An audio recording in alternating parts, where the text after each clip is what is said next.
The previous basket is under review.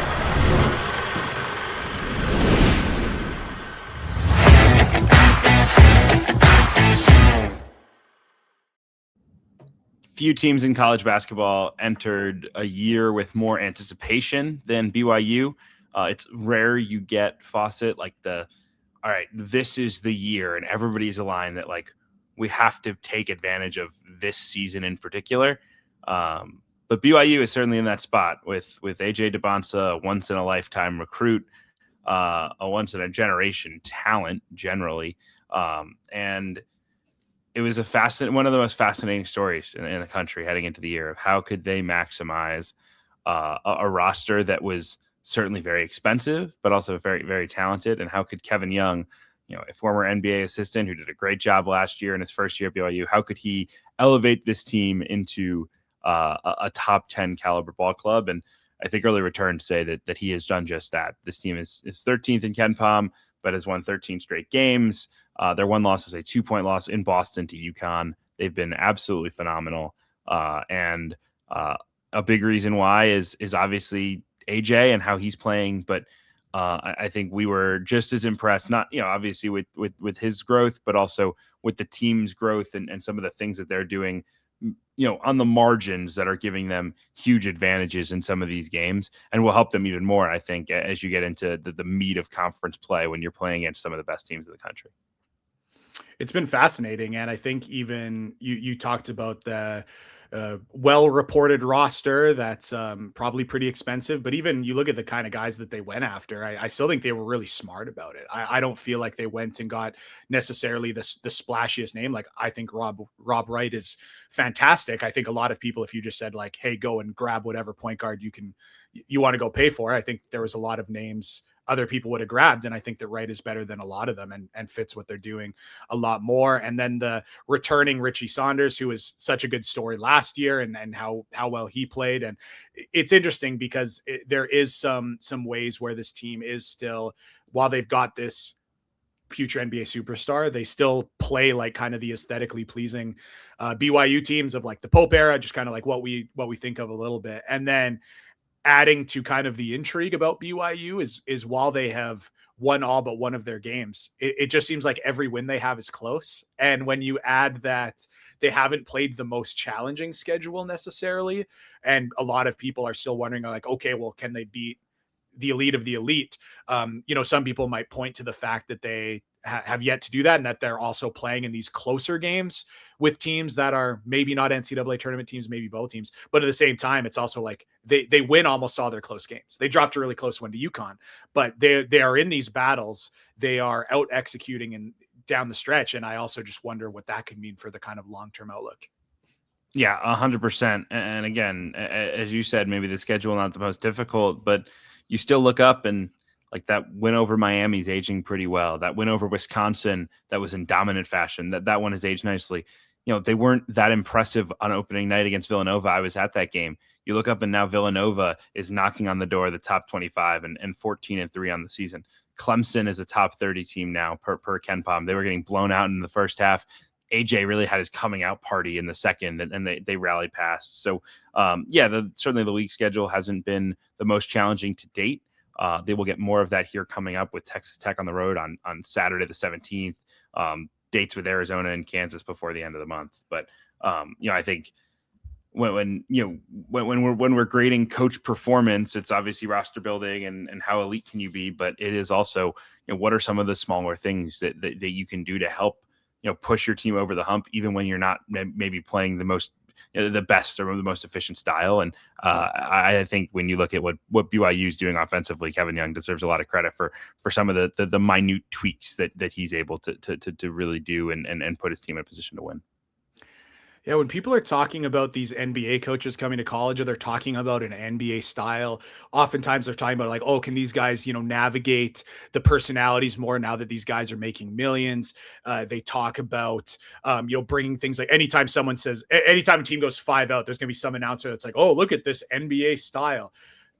I kind of roll my eyes at a lot of that. Like, to me, what the NBA does is do the little things super, super well. And what you're seeing in these clips, and you're going to see for a minute here, is how good BYU is at stampeding the catch. And when the ball gets swung to them on the perimeter, they don't catch it, survey, and then make a move.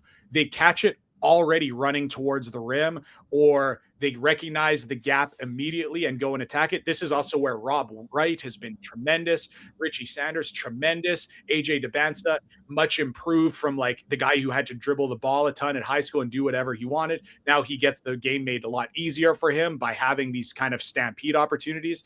And, you know, guarding on the perimeter is tough enough already. But when you get these opportunities to catch on the run and immediately get downhill, that's huge. And that's something you just like don't see from a lot of these older school college coaches, because they're still in like triple threat mode. Like triple threat's dead at the NBA. Catching and just like sitting and surveying and triple threat. Yeah, that doesn't happen at the pro level in Europe, doesn't happen in the NBA anymore. You need to be able to get downhill in a hurry. And I see BYU as one of the only teams in college basketball that's really doing it at a high level. And I have to look at Kevin Young and say, like, this is like very clear NBA influence. And I don't think a lot of people would see it on first glance, because they want to see, oh, are you playing 5 out? Are you playing spread pick and roll and all that? But yeah, like this is the NBA impact is all these players learning to stampede, be much better off the catch, and be more lethal because of it. So that's kind of one of the areas that I think they're getting huge NBA value, NBA experience from Young.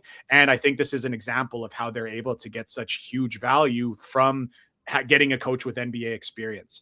Now, this is another thing that I think the NBA impact is having that is giving BYU huge advantages.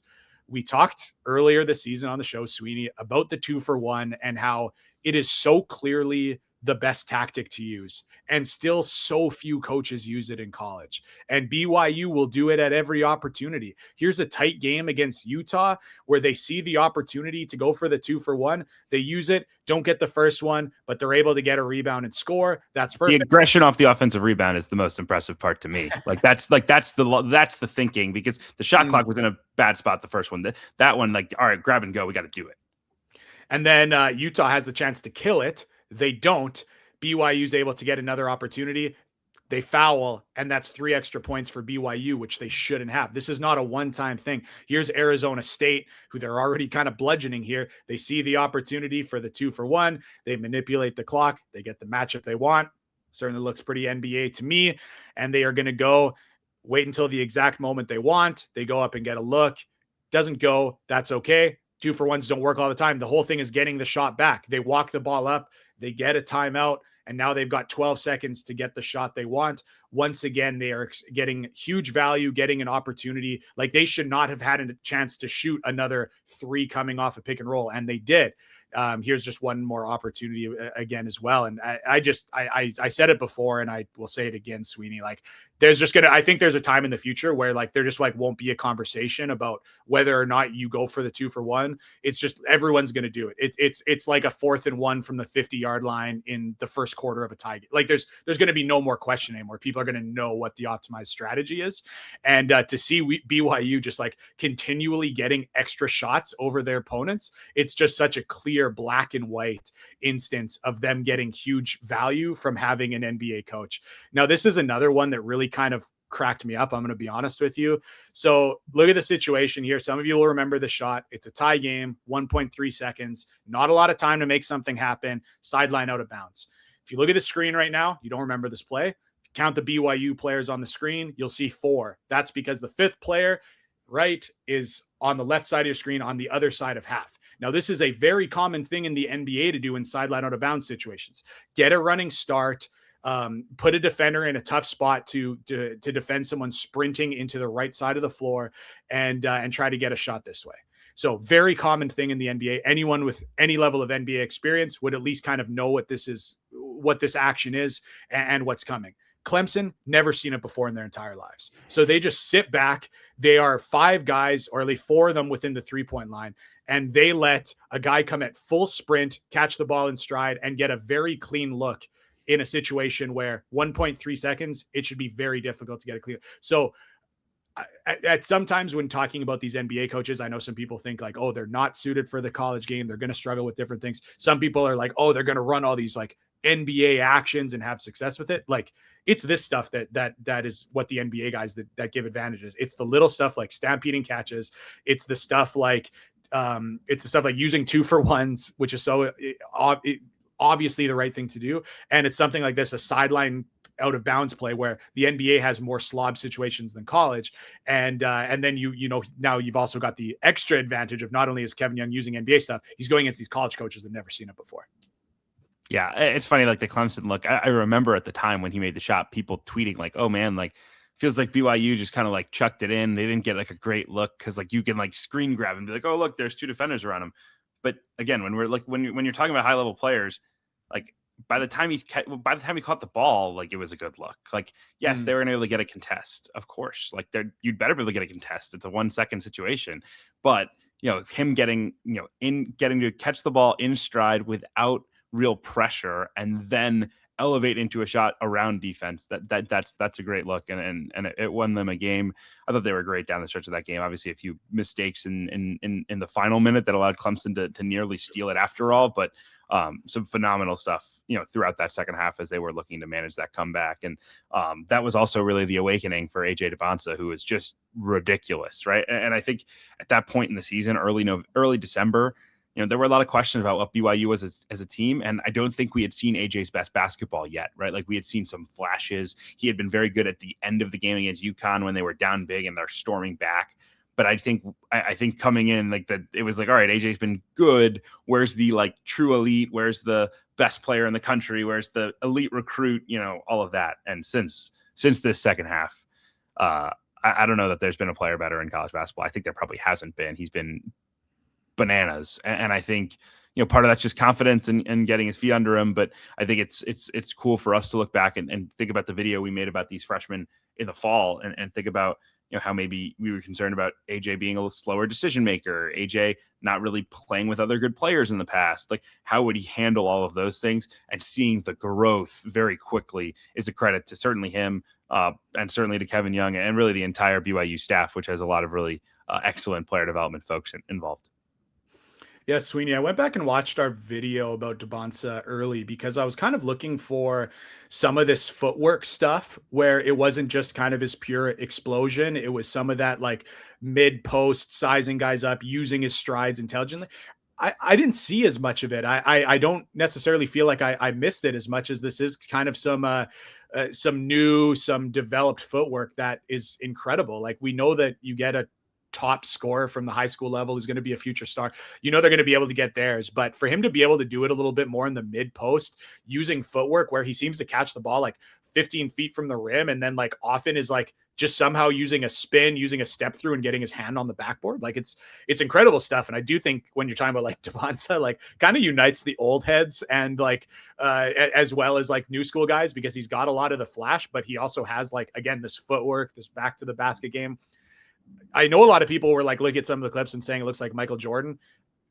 I went to watch it. I'm like, I actually see what they're going for a little bit with some of these moves. Not saying he's going to be as good as Jordan, but he does have that kind of element we don't often see from a lot of players. But plays like this and what we've seen a little bit more also shows his development, where he's not just like dribbling the ball 1,000 times and he needs to be the one to make everything happen, which we saw in high school. You see in transition here, he's willing to give up the ball early and find teammates. Here, really just like make the simple play. Teams start stacking up against him in the mid post. He doesn't try to do anything crazy. He doesn't go and spin into the help and try to hit a tough fader. He just making the easy pass, finding where the help is coming from, finding that guy's man. And I think that that's been also really impressive. And alongside some of this flash, like you love to see the kind of combination where he uses that talent, he uses that first step, he uses that electricity to get into the lane. Then once he gets to a jump stop, then making the right play.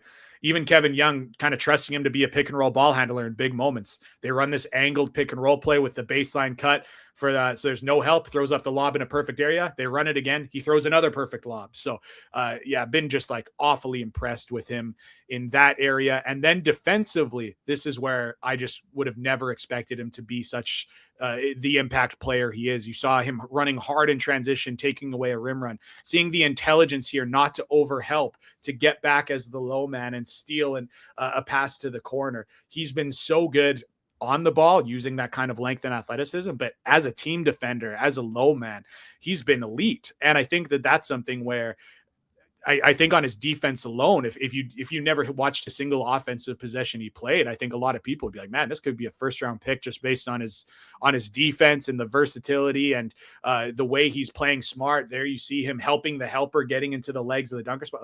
Like he's playing a high IQ game defensively, and that's something that most freshmen struggle with, much less a guy who probably wasn't tasked with playing too much defense before this point. So I think that's massive credit to him, and also massive credit to the coaching staff for getting him to buy in and making him a really intelligent defensive player. Yeah, there was when he played USA basketball, they pressed a lot, and he was like the top of a kind of a diamond zone press, and he was a nightmare.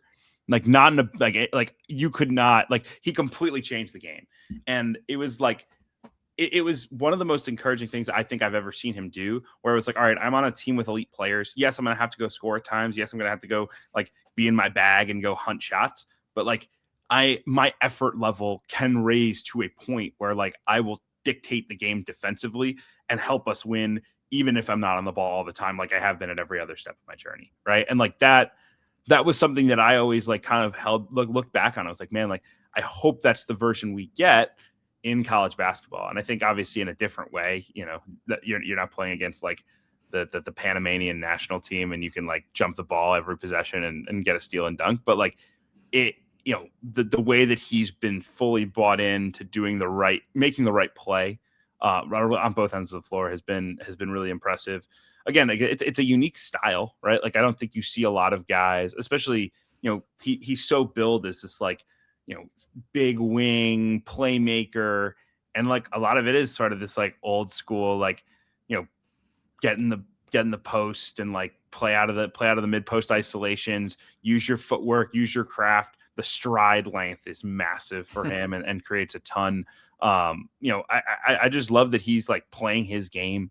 It doesn't feel like when you watch him play, and I think you felt this maybe a little early, and now he's just like so freed up. Like it doesn't feel like you're watching him play trying to put moves on film for the league, right? Like he's not, he's playing a very like natural style to him. He's doing what it takes to be productive. He's not forcing a ton. Obviously you're still going to get that at times, but you really couldn't have asked for anything more in terms of what he's brought to the table, the production, the effort.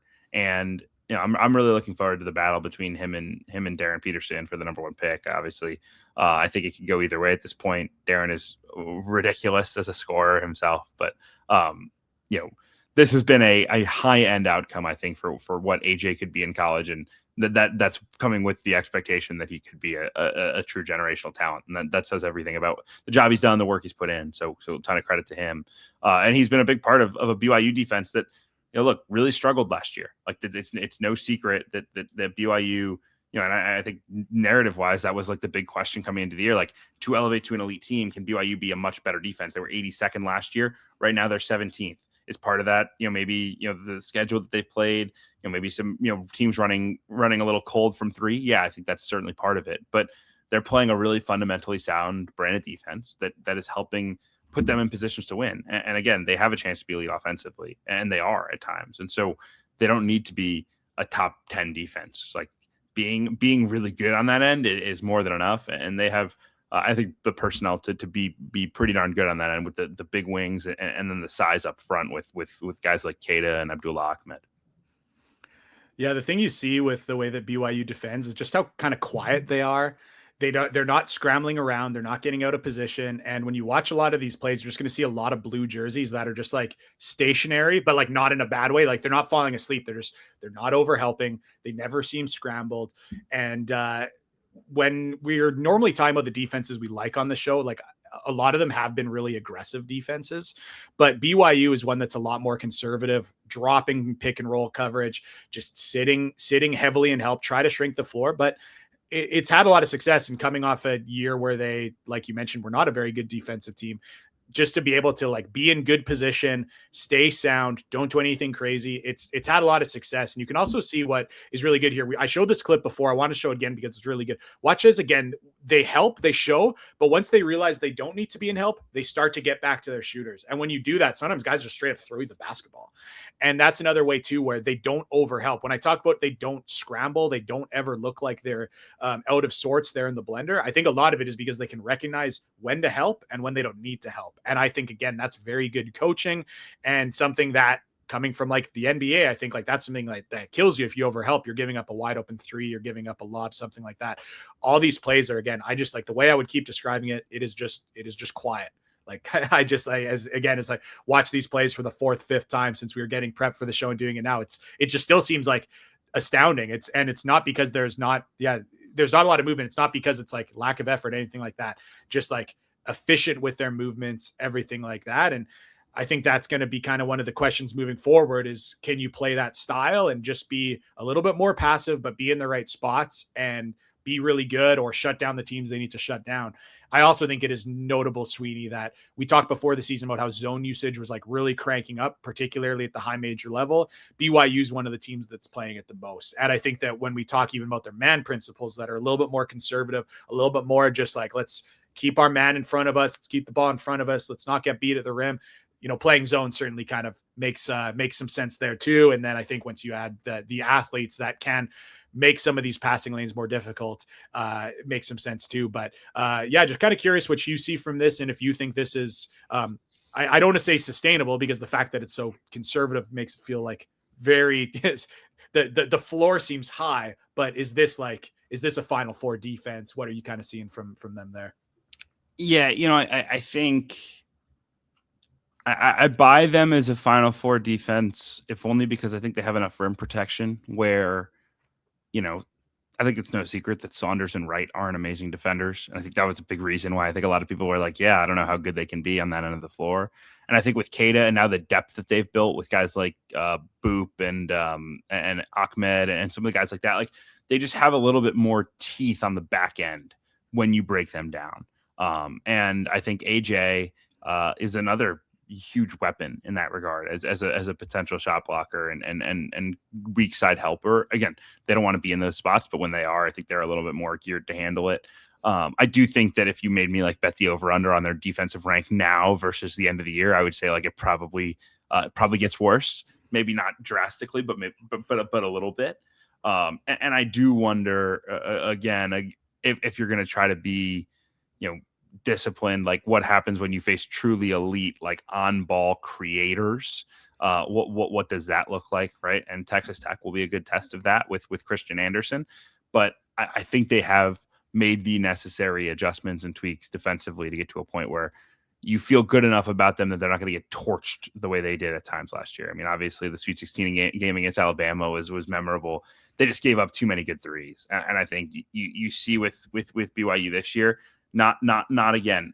I don't see them completely running people off the line. It's not that drastic. But last year they were 351st in defensive 3-point rate. This year they're 195th. Like they're doing a little bit more to take away the three and take away the arc, which I think is important.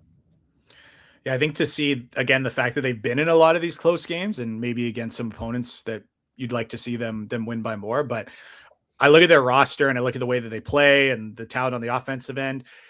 If they can be the 25th best defense from a conventional adjusted defensive efficiency standpoint, but be like really good one possession defenders, I think that's what you need a little bit more. Like we can talk about the overall and like that matters, but if they can just play that style that's like a bend but don't break, like don't give up big runs, but like when it comes to it, can Wright use some of that like quick foot speed and anticipate? Can Dybantsa take over one possession as a defender, whether it's on the ball or he comes over and swats away a layup as a help?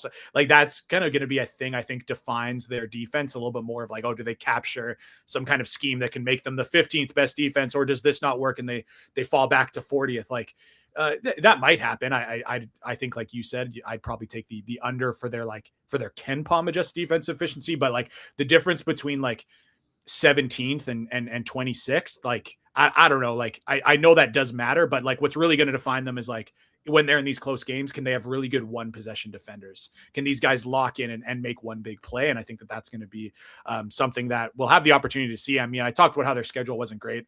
I feel like sometimes when you say that a team's schedule or non-conference schedule isn't great, they think you're like slandering them inherently by saying that. I mean, I get it. Like, you're playing in the Big 12. Like I too would be happy to, or likely to maybe schedule like BYU did. But like, that's the thing, is like, we're going to have no questions about BYU's defense by the time it gets to March. Not saying it's going to undoubtedly be good or undoubtedly be bad, but like, we'll know they'll get the challenges they need. And that is going to be something I watch, especially in a league where you do see these hyper aggressive defenses that are the absolute kind of the opposite end of the spectrum in terms of aggressiveness. Like, that's another thing too, that like, I'm just thinking about them going against some of these like heavy trap, show hard on pick and roll type teams. And then you got BYU and the other, like, I'll be really interested to see how some of those battles go.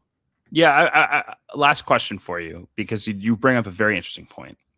We talked earlier in the video about the stampeding the catch and being much more decisive when you catch the basketball. Do you think that plays really well against these aggressive Big 12 defenses where you already are like the way I view things, right? Like Houston, Iowa State, et cetera, like their entire goal is to put you in like a scramble mode. And BYU seems a lot more prepared to make quick decisions off of scrambles than just about any team in the country.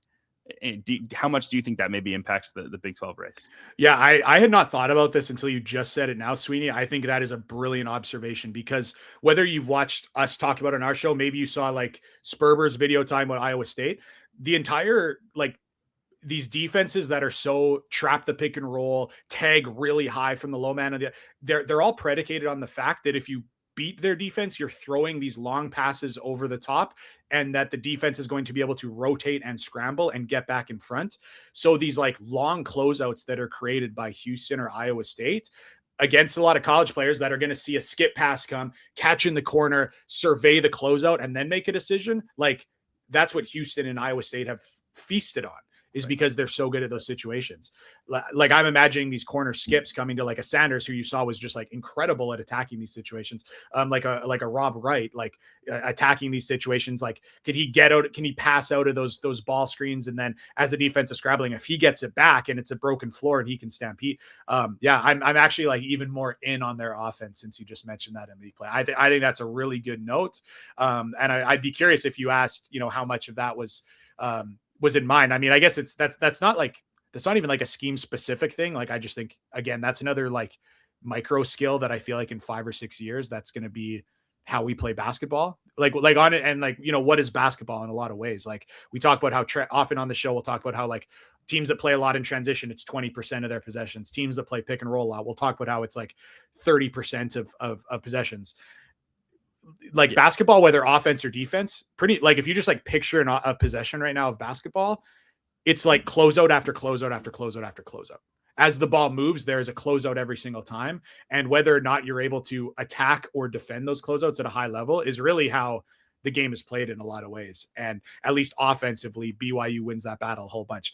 Defensively, like, we'll see, they try to keep themselves out of those situations with their coverage, but it'll be fascinating to see the first time they go against like an Iowa State or a Houston.